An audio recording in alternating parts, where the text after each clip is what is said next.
الرحمن الرحیم. امیرحسین هستم، شیعه هدایت یافته از بلژیک. الاسلام یعلو ولا یعلا علیه. اسلام از هر چیزی بالاتر است و هیچ چیز از اسلام بالاتر نیست. این پیام را برای استاد و برادر عزیزم جناب آقای انصاری اعلام میکنم که در برنامه آن روی سکه پخش کنند. جناب آقایان محمد از یزد، احمد از اصفهان، گلزار، حسین روشن، موسوی از شوشتر و عبدالله عراقی اهوازی و علی شریفی لوله‌کش و قزوینی دروغگو، لطفاً جواب من مسلمان موحد را در برنامه آقای انصاری بدهید. 1. در تریبون نماز جمعه تهران نوشته شده ولایت فقیه همان ولایت رسول الله است، در صورتی که ولایت رسول الله که در جای جای قرآن کریم ذکر شده متصل به وحی بوده است و بعد از رحلت رسول خدا و خاتم الانبیا ارتباط با وحی قطع شده است. حال با استناد به آیات قرآن ثابت کنید که ولایت فقیه همان ولایت رسول الله است. 2. در پیامک هایی که شیعیان مشرک در ایران در تاسوعا و عاشورا به موبایل های مردم میفرستند این مطالب ذکر شده. 1.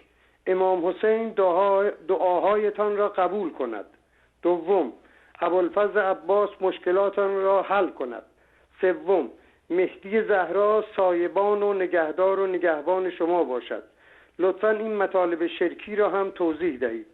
در ضمن در مورد آیه 55 سوره مائده که جملات آن به صورت جمع آمده و نمیتوان آن را منتسب به یک فرد کرد، آن را هم توضیح دهید. 3. در مورد ولادت امام زمان که 31 روایت ذکر شده که فقط 4 روایت علامه مجلسی صحیح دانسته، در صورتی که در این 4 روایت مطلبی در مورد ولادت امام زمان موهوم شما ذکری به میان نیامده. در دین اسلام برای جدا کردن حق از باطل میزانی وجود دارد که آن هم کتاب هدایت قرآن کریم است. لطفاً با آیات الهی توضیح دهید.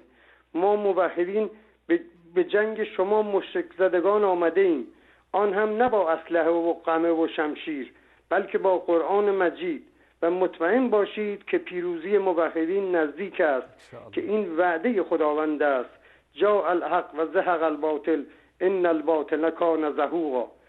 السلام علیکم و رحمت الله و برکاته.